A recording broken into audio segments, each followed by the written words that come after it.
平安，欢迎收听迦南之声，我是刘英叶牧师。10月16日，成为完全人。哥林多后书13章5到13节，其中第11节这样说：末了，弟兄姐妹们，后会有期，你们要努力做完全人，接受我的劝告，大家要同心和睦相处，愿慈爱和赐平安的上帝与你们同在。我们知道这段经文其实已经来到了这个书信的最后，我们看到保罗在最后他想要说的是什么呢？末了，大家后会有期哦。除了这个，我想他的祝福是不能少的。而他的祝福是什么呢？很像我们现在所听的这首诗歌一样。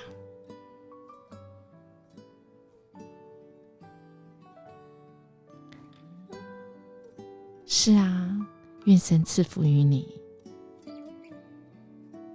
愿慈爱和赐平安的上帝与你们同在。讲了这么多，保罗对哥林多教会最后的祝福是希望他们悔改之后还要往前走一步，走到哪里呢？走到成为完全的人，也就是保罗他来劝诫哥林多教会要查验自己。既然哥林多教会要查验保罗的权柄，那么保罗也要他们证明自己是在基督里。若他们自己真的是在基督里，在信仰里，或是自己对上帝及基督的忠心，而愿意忠于上帝而活出上帝的旨意，那么保罗就要挑战他们哦，要用行动来证明他们确实是忠心于上帝。换句话说就是说他们就要相信基督借着保罗所教导的，除了昨天所说的要悔改活出所教导的，当然若他们真的不是在基督里，那他们就无法证明自己。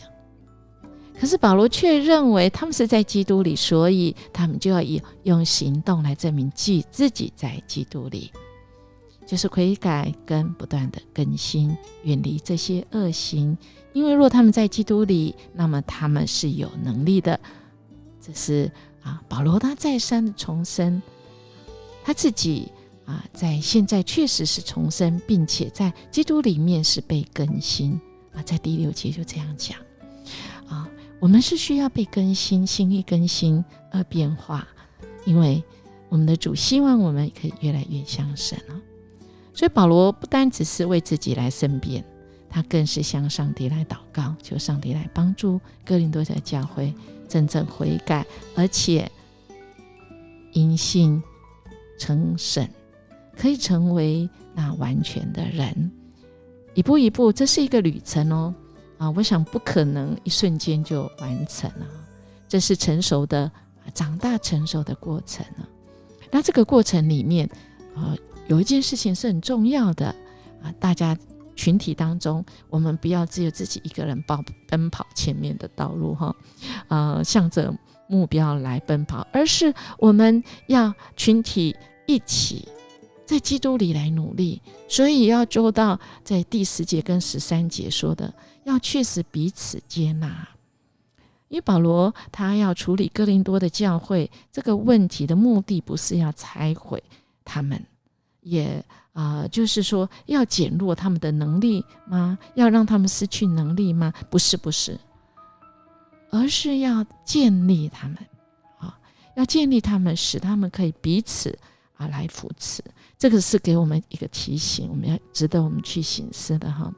或许我们常常拒绝犯罪或做错的人，没有给他们机会批评他们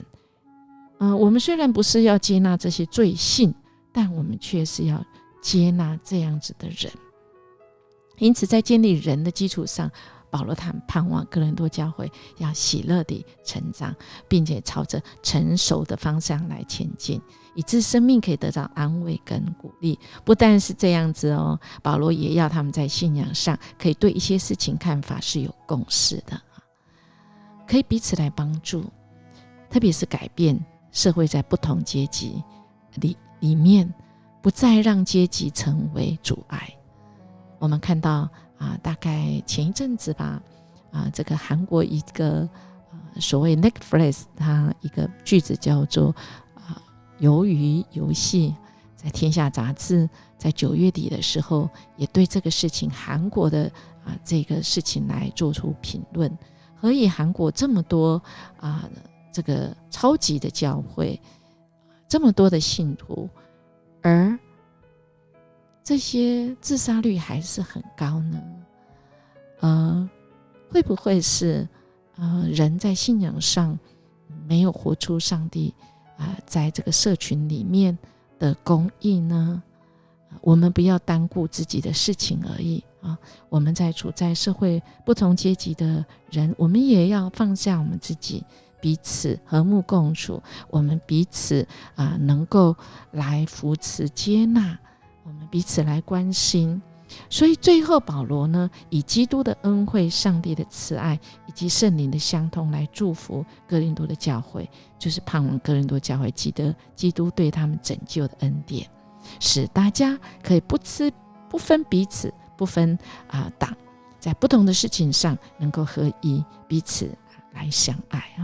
所以保罗的书信最后盼望哥林多教会除了悔改，还要活出确实改变的生命，使这个教会确实彼此接纳，而面对这社会上的改变，大家可以一起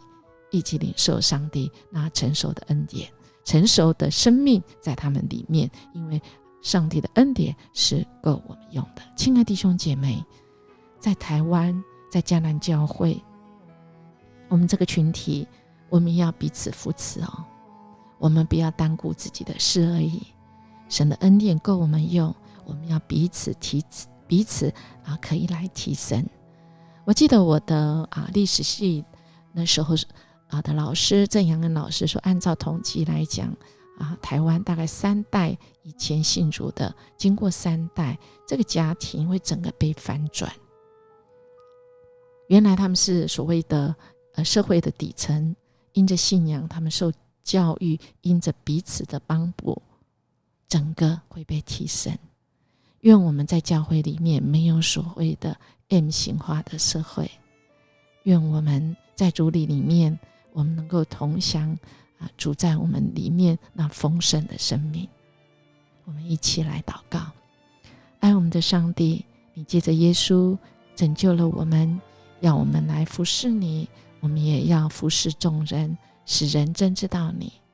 求你来更新我们的生命，使我们愿意悔改，而经历在你里面借着圣灵而来的重生生命，使我们经历你所赏赐丰盛的生命。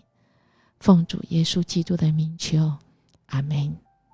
愿我们今天就活出那个新的生命，迈向长大成熟，而且彼此来接纳，彼此帮补。